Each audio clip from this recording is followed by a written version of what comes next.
Mais que se passe-t-il donc à Air France? Vous vous souvenez peut-être, il y a 5 ans, c'était un mouvement de grève qui avait paralysé la compagnie pendant presque 2 semaines. Des pilotes remontés comme des pendules. Hors de question d'aller vers le low cost. Depuis, beaucoup d'eau a coulé sous les ponts, beaucoup d'avions ont circulé dans le ciel. Et voilà que le principal syndicat de pilotes aujourd'hui nous annonce: oui, nous voulons du low cost, il faut sauver Transavia. Bonsoir Olivier Samin. Bonsoir François. Olivier Samin du service économie d'Europe 1. Il s'en est passé des choses en 5 ans. Le CNPL est de manière très large, principal syndicat de pilotes, valide aujourd'hui le projet de développement de Transavia, la filiale low cost d'Air France. Oui, la participation est très élevée et le oui a été donné à 78%. Autrement dit, le résultat est sans appel.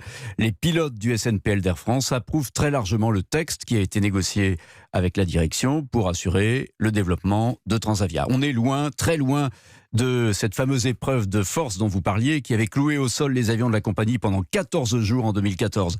À l'époque, les pilotes avaient pesé de tout leur poids pour brider cette jeune compagnie low cost qu'Air France avait lancée afin de contrer l'offensive des Ryanair et autres EasyJet.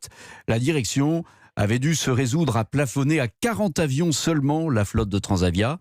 Elle avait dû également accepter que les pilotes de Transavia et ceux d'Air France aient le même contrat de travail. Dans l'accord qui est conclu aujourd'hui, le plafond des 40 avions disparaît. Autrement dit, Transavia pourra avoir beaucoup plus d'avions que 40 avions seulement.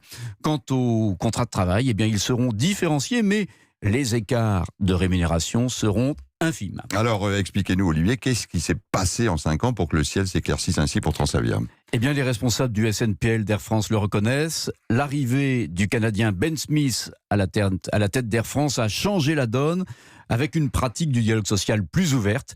Ce qui a changé aussi, c'est le contexte, une concurrence de plus en plus rude des compagnies low cost et la nécessité pour Air France de réagir, nécessité acceptée par les pilotes, sachant que Transavia est une compagnie qui marche bien à partir d'Orly et de ses bases françaises et qu'elle apparaît clairement comme un vecteur de croissance pour le groupe Air France-KLM. Et on notera que le même jour, justement, le roi du low cost, Ryanair, annonce de son côté la suppression de près de 900 emplois.